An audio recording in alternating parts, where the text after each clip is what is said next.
ओम गणेशाय नमः। ओम नमः शिवाय। मैं निखिल ज्योतिषाचार्य आप सभी का मेरे चैनल पर पुनः स्वागत करता हूं। आशा करता हूं कि आप सभी स्वस्थ होंगे। महादेव की कृपा आप सभी पर सदैव बनी रहे। कि वीडियो 26 अगस्त से 1 सितंबर 2024 के साप्ताहिक राशिफल के बारे में है। कैसा रहेगा धनु के लिए आने वाला सप्ताह। मेरा जो साप्ताहिक राशिफल होता है वो प्रमुखतः चंद्रमा और उनकी गति पे आधारित होता है। चंद्रमा एक ऐसे ग्रह हैं जो बहुत तेज़ गति से भागते हैं, करीबन 2.25 से 2.5 दिन में अपनी राशि बदल लेते हैं। तो स्वाभाविक है कि पूरे हफ्ते में वो कई बार राशि बदलेंगे, कई ग्रहों के साथ युति योग दृष्टि संबंध बनाएंगे, कई राशियों में रहेंगे, कई भावों में आएंगे। इस हफ्ते की ही बात करें तो चंद्रमा शुरू करेंगे 6ठे भाव से और अंत करेंगे 8वें भाव में।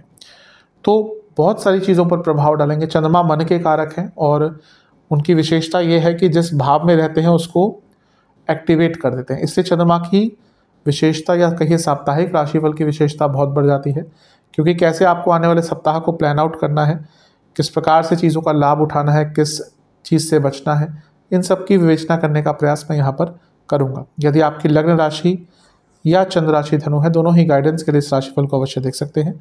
व्यक्तिगत तौर पे मेरा मानना है कि लग्न राशि से देखेंगे तो अच्छा है, लेकिन नहीं पता तो चंद्र राशि से भी अवश्य इसको देख सकते हैं। शुरू करते हैं। चंद्रमा आपके 6ठे भाव में आकर विराजमान, ऑलरेडी 6ठे भाव में ही होंगे क्योंकि 25 की एकदम रात को आगे होंगे, तो 26 अगस्त को वो यहीं से अपना गोचर का प्रभाव देंगे 6ठे भाव में, और 28 अगस्त सुबह के 4 तक यहीं पर रहेंगे। चंद्रमा का 6ठे भाव में आना मिश्रित प्रभाव देता है।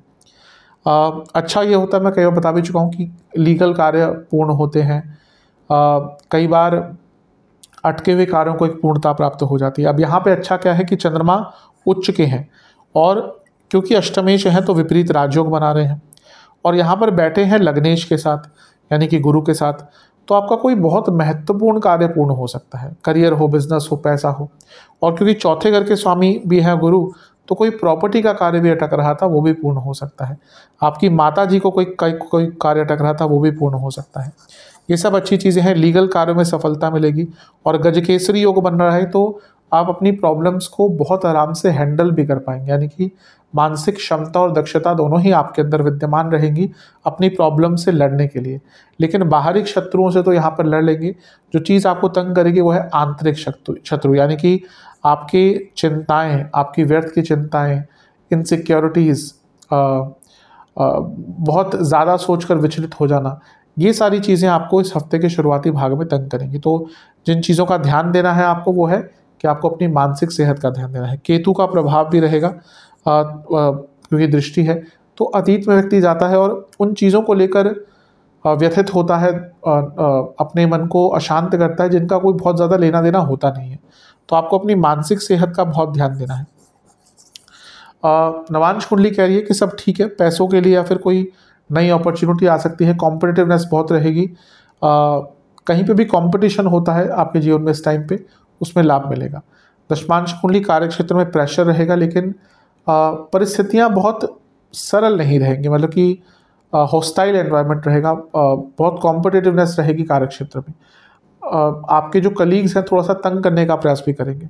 बिजनेस में अच्छा है, खर्चे बढ़ेंगे लेकिन पैसा आएगा। लव लाइफ की जहाँ तक बात है बहुत अच्छा दिख रहा है। बस प्रॉब्लम एक ही है कि आप चीज़ें छुपा रहे हैं, और यहाँ पे चांसेस है कि वो चीज़ें सामने आ सकती है। यहाँ पे भी आपको छुपाएंगे और एकदम पकड़ा जाएगा। उन चीज़ों से बच के रहना है। वैवाहिक जीवन अच्छा है, एक दूसरे से बात कीजिएगा। स्टूडेंट्स बहुत अच्छा है, सबसे अच्छा टाइम स्टूडेंट्स का ही दिख रहा है। एग्जाम हो या कोई कार्य अटक रहा हो, हर चीज़ में आपको लाभ प्राप्त होगा। सेहत की बात है तो पेट की प्रॉब्लम, लिवर की प्रॉब्लम, इनडाइजेशन, कफ रोग तंग करेंगे। सर्वाष्टक में आपका चौथा भाव अत्यंत बली है। प्रॉपर्टी का कोई कार्य बनता हुआ दिख रहा है। 28 अगस्त चंद्रमा आ जाएंगे मिथुन में, यानी कि आपके 7वें घर में। ये होगा सुबह के करीबन 4 बजे, और 30 अगस्त सुबह के 11 तक यहीं पर रहेंगे। चंद्रमा का सप्तम भाव में आना वैसे न्यूट्रल ही माना जाता है। आपके अष्टमेश है तो उनका सप्तम में आना थोड़ा सा अनिश्चितता क्रिएट कर सकता है, लेकिन अच्छी चीज़ यह है कि यहाँ पे मंगल के साथ है और चंद्र मंगल योग साथ में बना हुआ है। तो चंद्र मंगल योग पैसों के लिए होता है। जो लोग थोड़ा सा नॉर्मल से हटकर कार्य करते हैं, अनकन्वेंशनल तरीकों से पैसा कमाते हैं, उनको और भी लाभ देता है। लेकिन हाँ, अष्टम के चंद्रमा अष्टम के स्वामी हैं और यहाँ पर आकर लग्न को देखेंगे तो एंग्जाइटी बहुत रहेगी। धनु वालों के अंदर वैसे ही एंग्जाइटी बहुत होती है, मैं कई बार बता चुका हूँ कि ठेका सारी एंग्जाइटी का धनु वालों ने ही लेकर रखा हुआ है। तो चंद्रमा का जो प्रभाव है वो एंग्जाइटी को और बढ़ाएगा। क्यों? क्योंकि वैसे ही सेंसिटिव ग्रह हैं और अष्टमेश भी हैं। तो ये सारी चीज़ें इंडिकेट करती है कि प्रॉब्लम आ सकती है। और मंगल के साथ यहाँ पर बैठे हैं और मंगल आपके पंचमेश हैं, तो लक्ष्मी स्थान के स्वामी है, पैसा तो आएगा, लेकिन क्योंकि 12वें घर का स्वामित्व तो भी है मंगल के पास, तो खर्चे भी बढ़ेंगे और व्यर्थ की चिंताएं भी बढ़ेंगी और बहुत सेंसिटिव रहेंगे। छोटी छोटी चीज़ों पर काफ़ी सेंसिटिव रहेंगे, आपका रिएक्शन काफ़ी सेंसिटिव रहेगा और उसके कारण भी थोड़ी सी प्रॉब्लम आपको आ सकती है। अपने इमेज को लेकर कॉन्शियस रहेगा, अपने बातचीत को लेकर कॉन्शियस रहेगा, अपनी बॉडी लैंग्वेज को लेकर बहुत कॉन्शियस रहिएगा। नवांश कुंडली बताती है कन्फ्यूजन रहेगा, बहुत कुछ नया ट्राई करने की कोशिश मत कीजिएगा। दशमांश कुंडली करियर में ठीक है, मेहनत करनी पड़ेगी लेकिन अच्छा समय है। बिजनेस में भी अच्छा ही समय है, खर्चा बिजनेस में यहाँ पर भी बढ़ता हुआ दिख रहा है, लेकिन पैसा कंपैरेटिवली बहुत अच्छा आएगा। लव लाइफ बहुत अच्छा दिख रहा है समय, प्लानिंग का समय है। अगर रिलेशनशिप लंबा चल चुका है तो विवाह की तरफ अगर जाना चाहते हैं तो ये समय उसको डिस्कस करने का है। स्टूडेंट्स की वैवाहिक जीवन की जहाँ तक बात है, यहाँ पे थोड़ी दिक्कत हो सकती है, क्योंकि चंद्रमा अष्टमेश है, सप्तम में है, तो अचानक से मैरिड लाइफ में प्रॉब्लम स्टार्ट हो सकती है, लड़ाई झगड़े हो सकते हैं, इन लॉस के कारण प्रॉब्लम, पैसों के कारण प्रॉब्लम, चीज़ें छुपाने के कारण प्रॉब्लम, ये सारी दिक्कतें मैरिड लाइफ में आ सकती हैं। स्टूडेंट्स के लिए फिर भी ठीक है। थोड़ा सा स्टूडेंट्स से कहूँगा कि उत्सुकता पर कंट्रोल करें और अनप्रैक्टिकल होने से बचें। सेहत की जहाँ तक बात है, बीपी की प्रॉब्लम, कफ रोग, लिवर किडनी के रोग हैं तो दिक्कत परेशानी बढ़ेगी। सर्वाष्टक में आपका पंचम भाव अत्यंत बली है, अच्छा है, सब कुछ पैसा आएगा, लेकिन लालच से बचिएगा। चंद्रमा आ जाएंगे आपके अष्टम भाव में 30 अगस्त को सुबह 11 बजे और सप्ताह के अंत तक यहीं पे रहेंगे। चंद्रमा का अष्टम भाव में आना वैसे अच्छा ही बहुत अच्छा नहीं माना जाता है। यहाँ पर अच्छी चीज़ की एकमात्र ये है कि विपरीत राजयोग बना रहे हैं। अब बुध भी यहाँ पर वक्री है। अब वैसे तो ये 30 तारीख की बात है, 29 को बुध वक्री नहीं रहेगी, लेकिन अभी भी वो पतित ही है, थोड़ा सा वक्र प्रभाव अभी भी उनके अंदर रहेगा। और यहाँ पर राहु की दृष्टि भी है, तो इसके कारण क्या हो सकता है ना कि आप बहुत इम्पल्सिव हो जाएंगे, आप गलत निर्णय ले सकते हैं। तो हफ्ते के अंतिम भाग में कुछ भी बड़ा निर्णय लेने से बचना है, क्योंकि अष्टम में बुध है, पतित है, अभी भी उस राशि में नहीं आए जिसमें उनको होना चाहिए था, सिंह में उनको होना चाहिए, तो वहाँ से गिर कर बैठे हुए, तो इनके अंदर अभी वो वक्र प्रभाव, पतित प्रभाव है। तो यहाँ पर आपका कोई बड़ा निर्णय, इम्पल्सिव निर्णय आपको प्रॉब्लम दे सकता है, पर्सनल लाइफ हो या प्रोफेशनल लाइफ हो।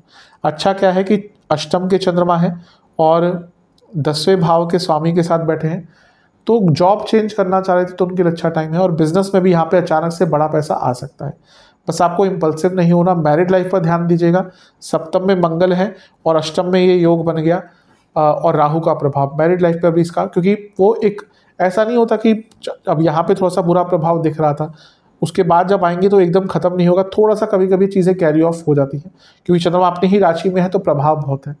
तो मैरिड लाइफ पर भी ध्यान देना है। और मैं यही कहूँगा कि इनसिक्योरिटीज़ बहुत रहेंगी, ओवर थिंकिंग या फिर किसी पर भरोसा करने से, इन दोनों ही चीज़ों से आपको दिक्कत होगी। ये दोनों ही ग्रह मिलकर वाणी के स्थान को देखेंगे, वाणी पर ध्यान दीजिएगा, क्योंकि वाणी के कारण शत्रु भी बढ़ेंगे और आपसी मतभेद भी कई लोगों से हो सकते हैं। नवांश कुंडली बता रही है कि थोड़े से अथॉरिटेटिव या डोमिनेटिंग हो जाएंगे आप। दशांश कुंडली कार्य क्षेत्र में सब ठीक है, यहाँ पर बस एकमात्र प्रॉब्लम दिख रही है कि आप बहुत डिमांडिंग हो जाएंगे, स्पेशली अगर आप बड़ी पोजीशन पे काम करते हैं, आपके अपने जूनियर से मतभेद हो सकते हैं। बिजनेस की जहाँ तक बात है ठीक है, अगर फैमिली बिजनेस करते हैं तो थोड़ा सा तालमेल बनाने की कोशिश कीजिएगा, वहाँ पे प्रॉब्लम आ सकती है।